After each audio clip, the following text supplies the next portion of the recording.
उसे पूरी भागवत सुनने का फल मिलता है। रास पंचाध्याय। शरद पूर्णिमा की अति सुंदर रात्रि आई। चंद्रदेव सुंदर आकाश में उपस्थित है। हमारे प्यारे श्याम सुंदर ने अपने अधरों पे धरकर मुरली बजाई। शरद पूर्णिमा की रात्रि में भगवान मुरली बजा रहे हैं, लेकिन जब भगवान मुरली बजाने लगे तब गोपियों के प्राण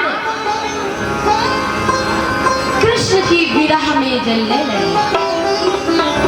उनके रोम रोम पुलकित हो गए, उनके नैनों से जल बरसने लगा, विरह की आग में तपने लगी। एक गोपी तो उस समय भोजन बना रही थी। उस दिन वो खीर बना रही थी शरद पूर्णिमा के लिए। खीर में डालना था शक्कर, लेकिन इतना कृष्ण के प्रेम में पागल हो गई कि भूल गई शक्कर डालना है, सो राम रस नमक डाल दिया। प्रेम में सुधी कहाँ रहती है। एक गोपी तो सोचने लगी कि जाऊं मैं श्याम सुंदर प्यारे के पास, थोड़ा श्रृंगार कर लिया। आंखों में जब होठों पे लाली लगानी थी, सोई आंखों में लाली लगा ली। आंखों में काजल लगाना था, सो होठों पे काजल लगा लिया। ऐसे झोंके से, इतनी वेग से, इतनी तेजी से गोपियां कृष्ण के विरह में पागल भाग रही हैं। उनके कानों के कुंडल झोंके खा रहे हैं, उनके दुपट्टे उड़ जा रहे हैं, उनकी चुनरी उड़ जा रही है। कोई गोपी तो श्याम सुंदर से मिलने के लिए वस्त्र उल्टे पहन लेती है।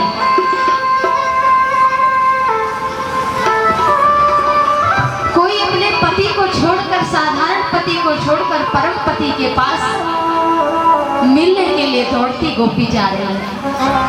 84 ब्रज मंडल की सभी गोपियां प्यारे श्याम सुंदर के विरह में, उस बांसुरी की धुन में अपना अपना नाम सुन रही है गोपियां। किसी को ललिता नाम सुनाई पड़ा, है ललिते तुम कहाँ हो।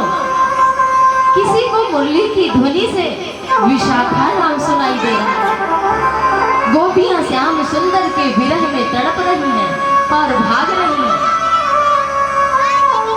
भगवान सुखदेव कहते हैं कि गोपियां अपने बालक को, अपने पति को, सांसारिक संबंध को छोड़कर श्याम सुंदर के प्रेम में पागल जब पहुंची, श्याम सुंदर ने बड़ा आदर किया। प्रिय, मैं धन्य हुआ जो तुमने मुझे दर्शन दिया, लेकिन प्यारी रात का समय है, अकेले में निकलना नहीं चाहिए। और देखो तुम्हारे छोटे छोटे बच्चे घर में हैं, तुम्हारे पति भी भोजन नहीं किए होंगे, जाओ घर लौट जाओ। इतना सुनते ही तो गोपियों को लगा कि हमसे हमारे प्राण को कोई छीन रहा है। गोपियां नाराज हो गई कन्हैया से।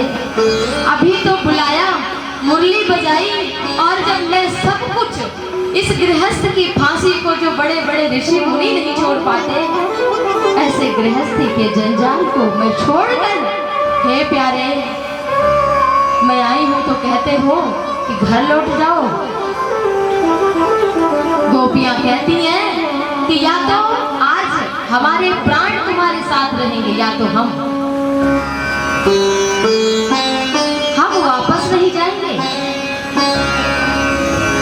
जब कृष्ण ने कहा कि तुम्हारे पति घर में होंगे, जाओ। गोपियां कहती है ना कि ऐसी कथाएं हमको भी आती है। कृष्ण ने कहा कि गोपी, एक पति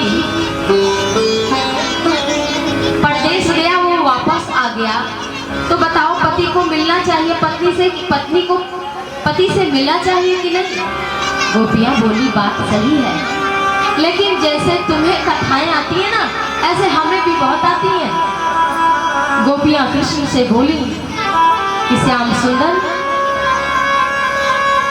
मान लो पति विदेश गया, पत्नी बड़ी पतिव्रता है, अपने पति की पूजा किए बिना, उसे तिलक किए बिना, उसकी आरती किए बिना कभी वो पतिव्रता भोजन नहीं करती। लेकिन पति तो परदेश चला गया है, वो अपनी फोटो दे गया कि मैं तो जा रहा हूँ, अब हमारी फोटो को भोग लगाना और हमें देखना, फिर भोजन तुम कर लेना, मुझे तो वर्षों लग जाएंगे। तो श्याम सुंदर वो गोपी भोजन बनाती, भोग लगाती, पति को तिलक माला करती, आरती करती। लेकिन वर्ष कई साल बीत गए, पति परदेश से आ गया, कुंडी बंद है, घर का दरवाजा बंद है और पति बाहर आया है। लेकिन उस समय पत्नी फोटो वाले रूप की पूजा कर रही है, लेकिन बाहर वास्तविक पति आया है। तो बताओ, फोटो की पूजा करनी चाहिए या वो पति जो साक्षात स्वरूप से आ गया है द्वार पे, उसका स्वागत करना चाहिए? श्याम सुंदर ने अपने होठ से अधर से मुरली हटाई और कहा, प्यारी, जब वास्तविक पति आ गया तो फोटो वाले पति की पूजा की क्या जरूरत? गोपियों ने कहा, लो आपने ही निर्णय कर दिया, जब सचमुच आप पति आ गए हैं तो ये फोटो वाले पतियों की पूजा हम अब क्यों करें?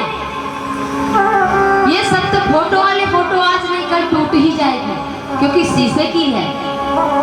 ये शरीर या तो आग में जला दिया जाता है और या तो नदी में प्रवाहित कर दिया जाता है या मिट्टी के नीचे दबा दिया जाता है। यही तो तीन गति है श्याम सुंदर। तो ये फोटो तो खराब होने वाली है, लेकिन आप परम ब्रह्म परमात्मा जगत के पति, तो हम साधारण पति की सेवा क्यों करें? गोविंद ने कहा, बात तो सही है।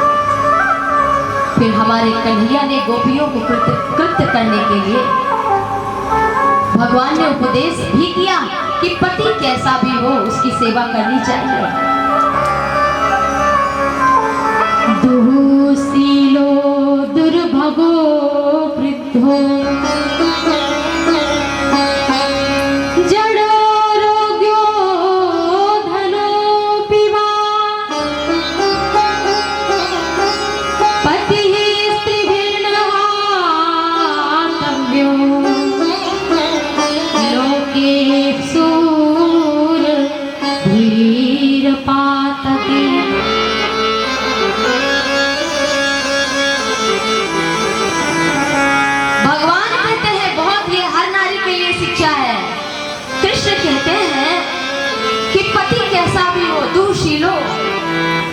उसमें थोड़ी दया की कमी हो, दुर्भगो यदि उसका भाग्य साथ ना दे रहा हो, यदि थोड़ी बुद्धि भी उसकी कमजोर है, जड़ो रोग्यो, जब विवाह हुआ तो बड़ा स्वस्थ था, लेकिन बाद में पता चला उसे बड़ी भयंकर बीमारी हो गई, तो क्या नारी को पति का साथ छोड़ देना चाहिए?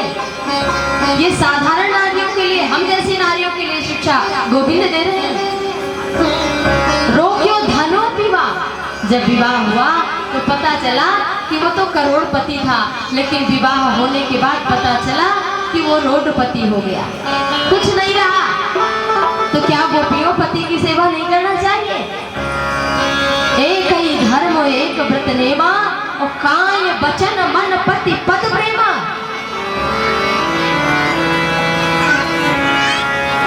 नारी के लिए वो चाहे ब्राह्मण कुल की नारी हो और चाहे क्षत्रिय कुल की नारी हो और चाहे वैश्य की चाहे शूद्र की, सबके लिए एक ही धर्म है, मन कर्म वाणी से अपने पति के चरणों की सेवा करना।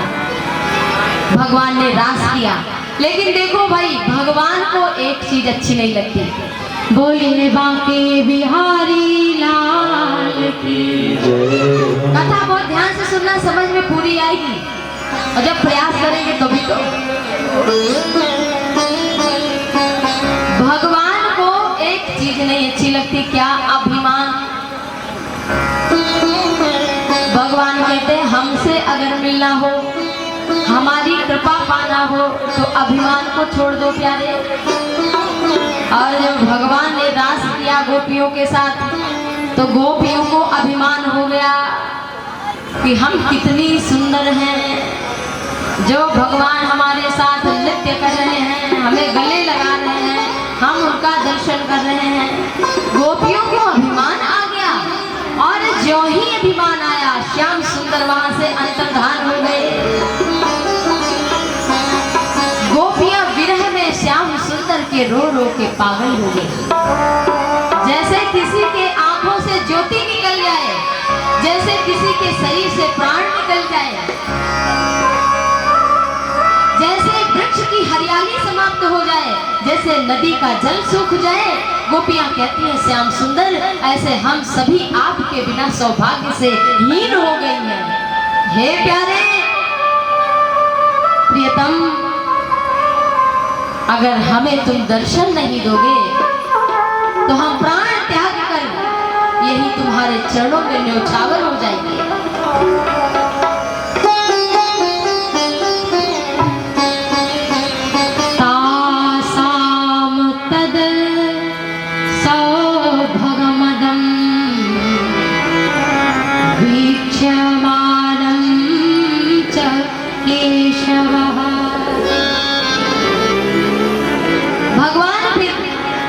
गोपियों ने अपना प्राण देना चाहा तो श्याम सुंदर फिर जैसे तारिकाओं के मध्य में, तारों के मध्य में चंद्रमा आ जाता है तो वो सुशोभित हो जाता है, ऐसे ही प्यारे श्याम सुंदर प्रकट हो गए। गोपियां निहाल हो गई, लगा कि निर्जीव शरीर में पुनः प्राण आ गया है। सब कृत्य कृत्य हो गई और गोविंद के प्रेम में न्योछावर हो गई। पुनः रास भगवान ने किया और ये बहुत ही सुंदर प्रसंग है। महाराज में भगवान शंकर भी आए, वृंदावन धाम में महादेव भी आए। कैसे आए? जब भगवान ने शरद पूर्णिमा की रात्रि को महाराज शुरू किया ना, तो उस समय माता पार्वती सुंदर श्रृंगार कर रही थी। भगवान भोलेनाथ ने कहा देवी कहाँ जा रही थी? सज संवर के कहा कि मैं जहां जा रही हूं वहां पुरुष नहीं जा सकते। भगवान शंकर ने कहा कि क्यों नहीं जा सकते? हम क्यों नहीं जा सकते? कहा इसलिए कि पुरुषों में कहीं ना कहीं अभिमान होता है और अभिमान को लेकर कोई भगवान तक नहीं पहुंच सकता। भगवान शंकर ने कहा अगर ये बात है पुरुष नहीं जा सकता तो आज हम साड़ी भी पहनने को तैयार हैं। भोलेनाथ तो उनका जनेऊ क्या है? नाग। कानों में भी नाग, बिच्छू पहने, हाथों में भी नाग, जगह जगह नाग। आज तांडव नृत्य करने वाले महादेव गोपी श्री राधा कृष्ण के महारास में सम्मिलित होने के लिए नारी रूप बना रही है। माता पार्वती शंकर जी का भी सुंदर श्रृंगार कर रहे हैं। आइए हम भी भक्ति भाव से इस भजन का रसपान करें।